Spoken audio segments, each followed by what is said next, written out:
Hello, I'm Brad Bird. Eyewitness News is proud to present America's Untold Journey, 450 years of the African American experience.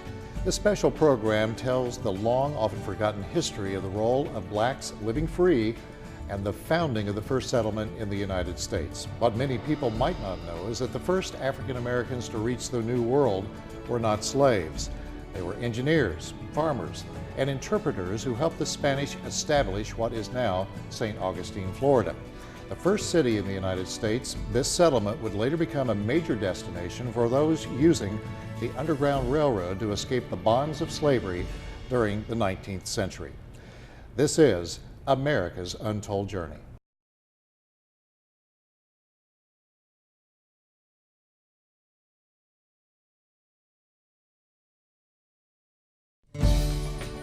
We hope you enjoyed this special presentation of America's Untold Journey. If you'd like to learn more, visit our Eyewitness News website, tristatehomepage.com, and look for the America's Untold Journey tab.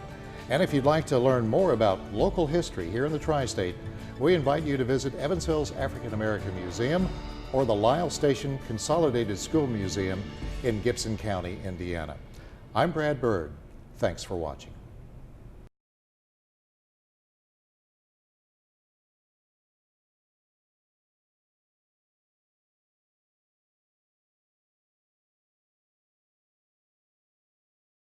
I'm Scott Mason. Welcome to AGlife.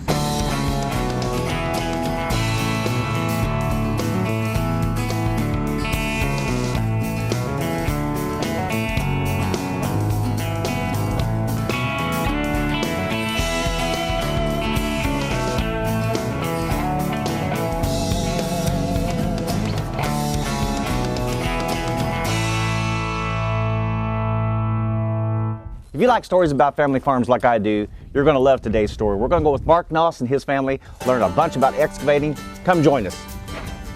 Hey Mark, how you doing, buddy? Fair, and yourself? Doing great. Here with Mark Noss, my buddy. He runs an excavating business. The unique thing about your business is it's a family-owned business. Let's talk a little bit about that, you and your kids running your business. Actually started farming in '84, and one thing led to another, and I had a good knack for excavating and land clearing and ditching, and as my kids growed up, they was always with me from time to time, and a lot of times in the cab when they got older, and they've had a knack for it and can run my equipment. You was like 3 or 4 years old and you're riding in the equipment with him, taking a nap. What's that like? Usually, instead of going to babysitter and, Dad's out there and I have a little seat behind the excavator I could sit in, and, I was content with that, and it was warm, and I just brought a blanket and a pillow. Your little blankie? Yes, yes, and I just sat back there and he made sure I was okay, and it was actually hanging with Dad. Exactly. It's tough. It takes practice. I've been behind the seat of Dad, just all the time, just ask him questions, why he does this and why he does that. It's not just one specific thing, and it's not just one specific job where you just have your job and you go to do it every day. It's something new and something that you can improve on. Everybody can improve. Had thousands of hours behind the seat riding, and sometimes after a while they don't want to ride, they want to drive. So, and they got a knack for it. So at what age, when you're raising your kids, do you just finally say, okay, you put them behind the wheel and you go? No, it's as they become responsible enough to operate it and learn the parts about it for safety, and they learned how to grease and check oils and things like that, because if they couldn't do that, they couldn't run it. Okay, now I have 2 kids, and so when they were growing up, there's a little fighting going on every now and then. Do you ever have to worry about that with the kids out on the job, or ever have to worry about that? No, not really. There's always conflicts, but girls and guys, yeah. Well, when it comes to the bottom line, they get along very well. And you work alongside your brother. Mark, we're going to talk to him just a little bit. Work alongside him. No fights or anything? Everybody gets along, runs smooth sailing all the time? Not all the time. There's here and there when we get into it, but it's always, this is why I got mad, and understanding, and, it's not always going to be easy. And you know, the world. It's not always fun, but it always works out. My sisters, they pick on me probably the most out of anybody. They know my buttons and they know how to push them, but we got over it and got through the day, and at the end of the day, you laugh about it.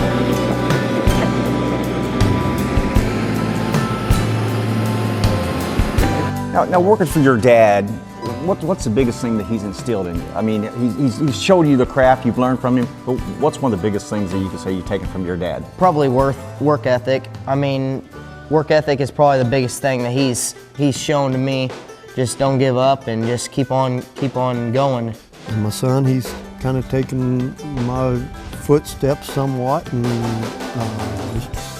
Sounds like you're a lucky guy. And me am looking at you, you're a lucky guy. I'm a very lucky guy. Great. Hopefully me and Dad, we can work things out and make things work. And Got a great business now, so you just want to continue keep building from that business in the NOS name and carry on the NOS tradition. hopefully. Yeah. Being a girl, being a young woman, there's challenges. I mean, mostly men run excavating equipment. You're a young lady. Was there ever any challenges with that? Yes, I mean, a lot of my friends, like, they'll ask me what I've been doing today. You know, on a Saturday afternoon, I'm helping Dad and, you know, go to church, and then I go out with them, and they're like, what'd you do today? And I'll tell them, and they're like, no, you didn't. And I mean, it's hard to tell them exactly. I mean, if they're not going to believe me, there's not much I can do besides come with me. And So you I'll cleared show like you. 30 acres of trees, and Yes. that's a normal day for you. Exactly. Yeah. And it's hard to tell my friends that and then believe me, especially the guys. They're like, you can't do that. But I mean, if you don't believe me, okay. I'll show you. Come on, know? I'll show you. Exactly. Yeah, you're a show me kind of girl. I can Yes. tell that. And did you ever have a situation where you went to a job and maybe some older fellas thought, well, here we got a young lady here. Mm-hmm. I mean, it was hard at first, but if I go out there and I do what Dad tells me to do, and they're watching and, you know, just kind of, you know, see what I've been doing, and they're like, oh, okay, well, credibility, I guess.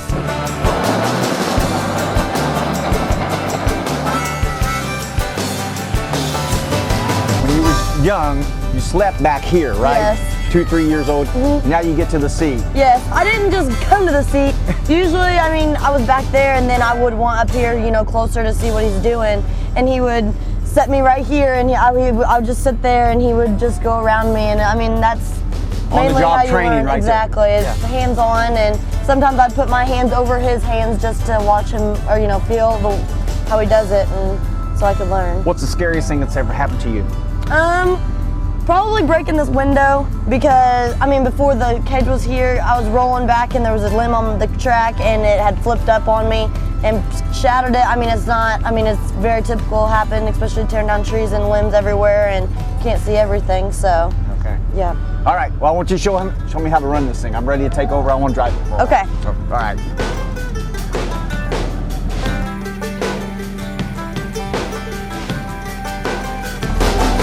So what's this here? Okay, this turns the bucket. Okay, I need to. This is like the go. So you push that down. Now if you touch anything, it's gonna go. Okay. This is to lift up. This is, and that's to turn it. Okay. Just turn it that way, and Okay. then turn it the other way. You go the other way. Okay. Then this is your bucket. Up. I'm gonna go all the way up, and Okay. then it'll go all the way back the other way. You have to lift it up a little bit.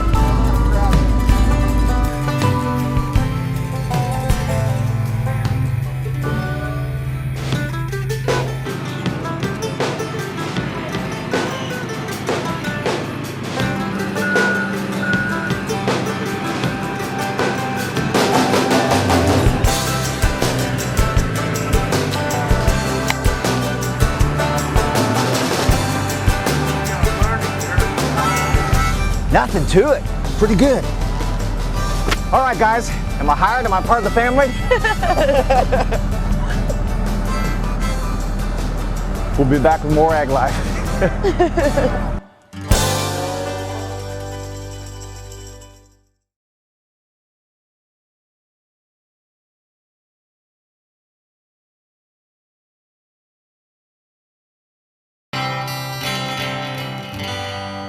Welcome back to AGlife. My name is Camille Lambert. Today I'm here with Amanda Hardy. We're starting a new year, new us. We have a pretty healthy recipe that is a dessert. So it's a seasonal fruit crisp, and Amanda's going to show me today exactly how to prepare it. That's right. Good morning, Camille. Good morning. Yes, we are here today to show you all how to do a fruit crisp. And I actually have made this recipe several times, Yes. several different ways. Okay. So I'm going to show you the way that I like to make it. Okay, so it's a seasonal fruit crisp, so I'm sure you can kind of change it up as the fruit's available. Absolutely. So right now, what's in season? Of course, apples. Quick ag fact before we get started, apples, if you store them in your refrigerator, you want to store about 30 to 40 degrees, but they can last 6 months or more.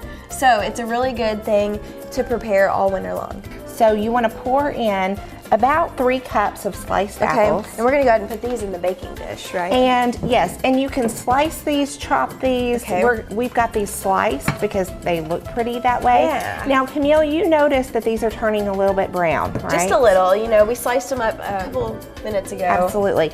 And one way to get them from turning brown, we talked about, is adding a little bit of acidic.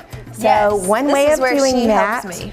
is lemon juice. Okay. Adding a little bit of lemon juice. So you go ahead and put it right in. Well, we're going to mix it up a little Okay, bit. We're going to okay. make kind of a base. So we're Okay. going to take lemon juice. Perfect. And then we are going to take some sugar because we're going to make a coating to make this a little bit sweet. Yes, We're 2 tablespoons of sugar. So 2 tablespoons of sugar. We're going to take some cornstarch. And that's what thickens it up, right? It is. It gives it a little bit of thickening.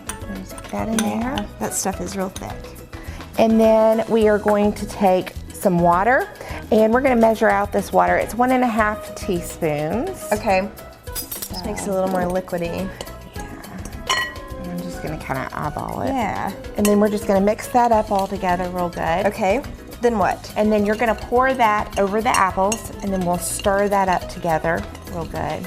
And one thing about this is, of course, this will make the apples a little bit sweeter, but we are using Granny Smith apples today. Yes. Granny Smith apples are a little bit more tart. They're good for a recipe like this because they're going to bake up real well. Yes. And we're adding a little bit of a sweetness to that tart, so That's what a lot of people would make for apple pies too. absolutely. Right. So I baked this recently for a friend who was gluten-free and dairy-free. Yes. This is a great recipe to be able to do that as well. Okay. Because you can buy cornstarch that's gluten-free, and then some of the other ingredients that are going to fall into this for our coating is going to be all-purpose flour. Well, instead of using all-purpose flour, you can buy almond flour. Yes. And then instead of using butter, you can actually buy margarine that is dairy-free. So this is a good recipe for people who are gluten-free or dairy-free as well. You know, So and this even is if a you're very trying to just be a versatile. little more healthy, you can switch out for the almond Absolutely, flour. absolutely. And you can use a sugar substitute as well. You can leave the sugar out or not put as much sugar in. Yeah. So Or maybe a little more. absolutely. So one thing that it calls for is dried cranberries. Now, I like dried cranberries, but while we're in this season, I like to use fresh cranberries because they are available. There are several options you can do. You can put the fresh cranberries and mix them with the apples, or you can go on and put them on top. I like to spread them in with the apples. Yeah, why not? So let's just kind of spread these over the apples. Okay, yeah. And Oh, it this already looks good. makes a very pretty dish. Yes. All-purpose flour. Yes. How much all-purpose flour did we do? It Fourth calls a cup. for 1/4 a cup. 1/4 a cup of packed brown sugar. Brown sugar, 1/4 of a teaspoon. cinnamon, and then some oats. All you're gonna do is put that topping on top of your dish, and then we're gonna spoon out some butter. This is easy. It's very easy, quick. A good recipe that you can use as a dessert, Yes. as a breakfast food, Oh, as yeah. a side dish. You're just gonna wanna kind of scatter that all around. All right. Got me a good teacher here. So you're putting that topping on. Okay. It's gonna go in the oven at 375 for about 20 to 25 minutes. Okay, Just so- long enough for those apples to get Yes. crisp and those cranberries to cook up. And That's the thing when you cook like apple pies or sometimes you have to adjust because you want those apples to be soft enough where you're not taking a bite and they're still crunchy. Absolutely, and the way you can check that is just stick a fork in one of those apples and make sure that it comes out and it's soft. This looks so good. So once you get that topping on there, then you're just going to take a little bit of butter and you're going to spoon it How on. much butter? It calls for 1/4 cup of cold butter, and actually they say in the recipe to mix the butter with that mixture, but I think it's easier to not do that and to once you get the topping on there, then to go through and put the butter in dollops spread on it top. throughout. Okay. Yes, so you're just going to spoon a little bit of butter on it throughout, and that butter will melt into that topping, and like I said, you'll put it in the oven and voila. All right, let's put it in the oven. Did you say it was preheated to 375. 375.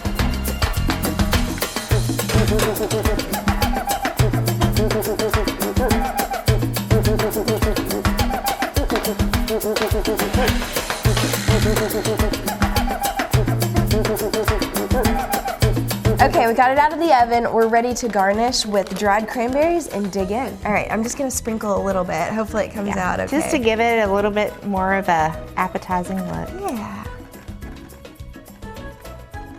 So Camille, if you're not a fan of the craisins, you could do raisins or any kind of dried fruit. Yeah, dried just to make it look pretty. Yeah. All right, you So are want to you stir ready? it up? Sure. Looks good. This is our breakfast casserole today. And I'm just giving you a little bite. Let's try it out. It looks hot. I know it does. That is so good, Amanda. Thanks again for the recipe. Hope you join us next week for more AGlife.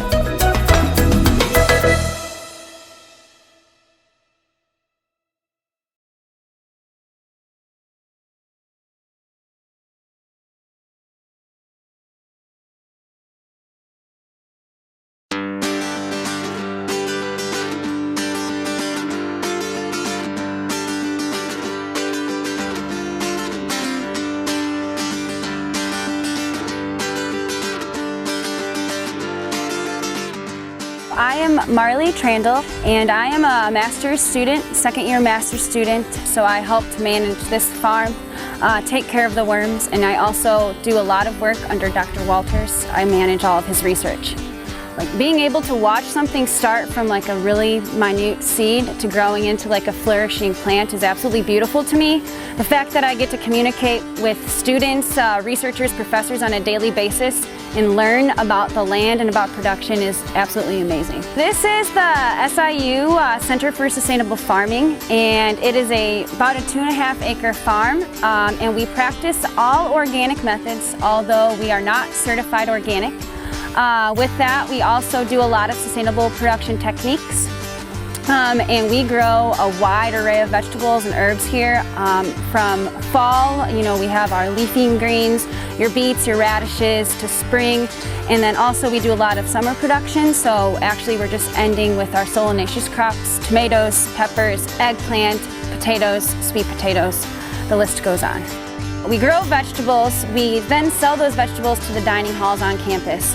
And then we pick up that vegetable waste and feed our worms with that vegetable waste. And then with that compost, we apply it back in our field as fertility. So it's actually like a really beautiful process to see something that you're picking off the vine, being in your hand, being sold at a market, being sold to the campus, talking to students about eating this food, picking up the compost and seeing the whole cycle begin again. SIU is actually really known for its agriculture, and because of that, and when I came to visit, I saw how much land the university had. It really turned me on to the university. And because of that, I can honestly say that the building blocks that SIU gave me was an amazing foundation with amazing teachers and professors who have really inspired me to make a difference in the world. Like, seriously.